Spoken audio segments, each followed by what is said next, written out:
విషయంలో ఎంబీవీలు చేసేటువంటి ఎంబీవీ జీవులు చేసేటువంటి ద్రోహాన్ని ఈ యొక్క నగర ప్రజలు గుర్తుపెట్టుకోవాలి. ఇంత పెద్ద ఎత్తున నగర నడిబొడ్డులో మర్డర్ జరిగితే దళితులను ఇష్టానుసారంగా చంపేట హక్కు వీళ్ళకి ఎవరిచ్చారు? వైసీపీ నాయకులుగా అడుగుతా ఉన్నాం మేము. ఒక పక్క దళితుల ప్రాణాలు తీస్తూ దళితులకు మేలు చేస్తామని చెప్తున్న జగన్మోహన్ రెడ్డి, నిజంగా నీ దగ్గర చిత్తశుద్ధి ఉంటే విశాఖ రెల్లికు లాంటిటువంటి దళితుడిని చంపినటువంటి నీ వైకాపా నేతల్ని ఏ విధంగా శిక్షిస్తావో చెప్పాలి. ఈ విషయమై రాష్ట్ర ఎన్నికల సంఘానికి కూటమి పార్టీలు ఫిర్యాదు చేయబోతా ఉన్నాయి.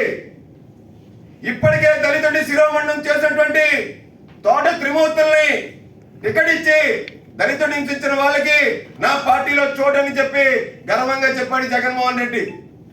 అంటే దళితులను హత్య చేసి ఇంటికి పాసులు పంపించి డోర్ డెలివరీ చేసేటువంటి వ్యక్తులకి, దళితులు చంపేటువంటి వ్యక్తులకి, దళితుల మీద దాడి చేసేటువంటి వ్యక్తులకి, దళిత జాతికి వారు అన్యాయం చేస్తున్న జగన్మోహన్ రెడ్డి ఈ రాష్ట్రంలో దళిత ద్రోహిగా మిగిలిపోతాడు.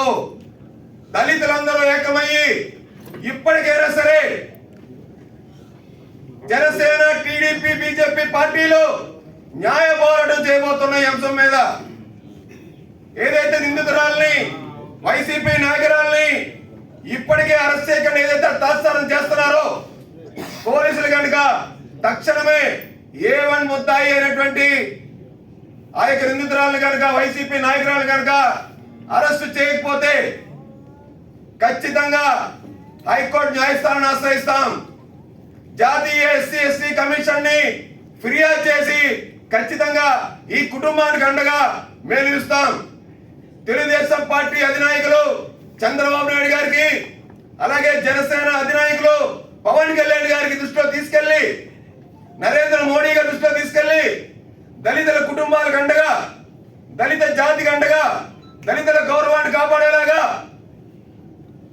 రెల్లి కులానికి చెందినటువంటి ఈ యొక్క ఎవరైతే చనిపోయిన వ్యక్తి ఎవరైతే ఉన్నారో వీళ్ళకి అండగా రేపు పవన్ కళ్యాణ్ గారు రానున్నప్పుడు అండగా నిలిచేలాగా, న్యాయం జరిగేలాగా మొట్టమొదటి నుంచి కూడా పవన్ కళ్యాణ్, జనసేనాని పవన్ కళ్యాణ్ గారు రెల్లి కులస్తుల్ని ఆప్యాయంగా, ప్రేమగా, అభిమానంగా చూసేటువంటి వ్యక్తి.